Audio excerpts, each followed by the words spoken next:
వేదిక మీద ఉన్న పెద్దలకి,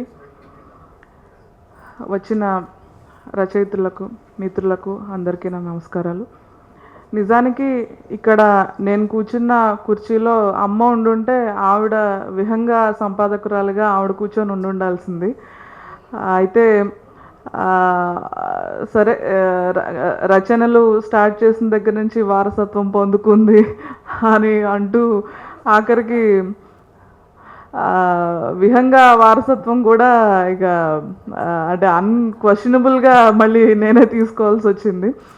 ఒక పత్రికని నడిపించడం అనేది ఎంత బాధ్యతతో కూడిన విషయం అన్న అంశాలు నేను చాలా చూడాల్సి వచ్చింది నిజానికి. అంటే అప్పటిదాకా ఆడుతూ పాడుతూ ఉన్న, అంటే రాస్తూ ఉన్నా కూడా కొంచెం ప్లేఫుల్ మైండ్గానే ఉండింది. కానీ అప్పుడు నాకు నిజానికి అంటే కొన్ని పేర్లు మనం కొండవీటి మేడం పేరు తీగానే మనకి ఫస్ట్ గుర్తొచ్చేది భూమిక. అయితే విహంగాలకి అయ్యా నేనెందుకు మర్చిపోతాను, టైం సేవ్ చేయమన్నారు కదా అందుకు.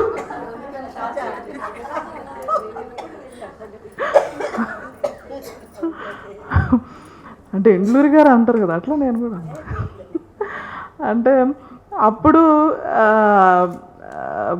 వాట్ షీఈ్ యాక్చువల్లీ డూయింగ్ అని అప్పుడు తెలిసి వచ్చింది నిజానికి. అయితే ఇక్కడ వచ్చిన తర్వాత నేను అనుభవిస్తున్నది అంటే వచ్చి ఒక 15-20 నిమిషాల నుంచి ప్రతి రచయిత్రి పెట్టే సభ ఇట్స్ సెలబ్రేషన్ ఆఫ్ ఉమెన్హుడ్. మనకు తెలియకుండానే మన ఉమెన్హుడ్ని మనం ఈ సభల్లో సెలబ్రేట్ చేసుకుంటూనే ఉన్నాం.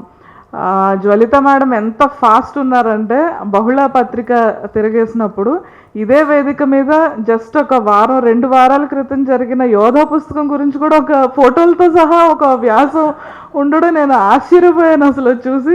ఇవే ఇక్కడే చూసాము. అంత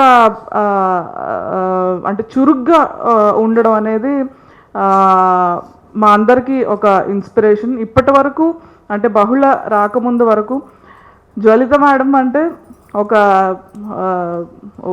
మనందరికీ తెలుసు ఒక ఫైర్ బ్రాండ్.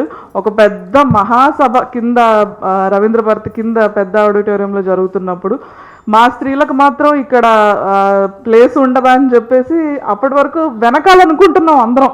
పలానా వాళ్ళు లేరు, పలానా కమ్యూనిటీకి సంబంధించిన స్త్రీలు ఇక్కడ లేరు అని అందరూ వెనక మాట్లాడుకుంటుంటే ఒక్కసారిగా మైక్ తీసుకొని క్వశ్చన్ చేయడం.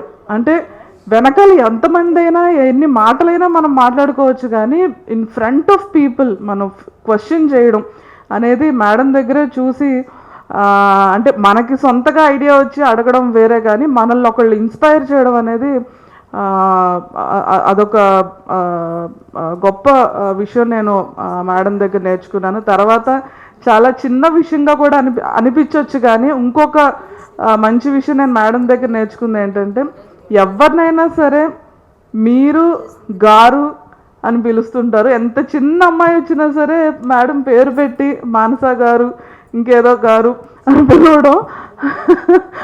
అంటే అడ్రస్సింగ్ దగ్గర నుంచే ఒక ఉమెన్ ఇంకొక ఉమెన్ని యాక్సెప్ట్ చేయడము, అంటే ఒక ఉమెన్ ఇంకొక ఉమెన్ యాక్సెప్ట్ చేయడం అంటే వేరే విధాలుగానే కాదు, కానీ ఇట్లా కూడా మనం ఒకళ్ళొకళ్ళు దగ్గరకు తీసుకోవచ్చు అన్న విషయం మేడం దగ్గర నేర్చుకున్నాను. తర్వాత నాంపల్లి సుజాత మేడం దగ్గర కూడా ఎంతసేపు మనకి విమర్శ లేకపోతే నాన్ లిటరరీ థింగ్స్ అనగానే ముందు 4-5 పురుషుల పేర్లు మనం చెప్పకుండానే గుర్తొచ్చేస్తూ ఉంటాయి.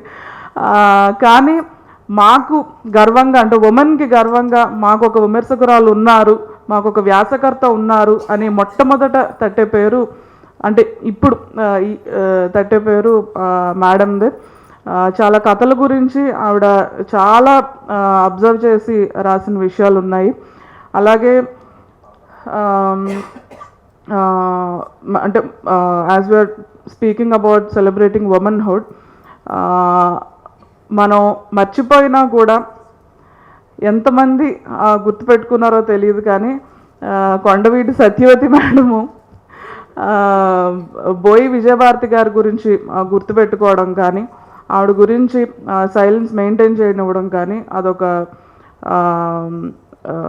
అంటే ఎంబ్రేజింగ్ ఈచ్ అదర్.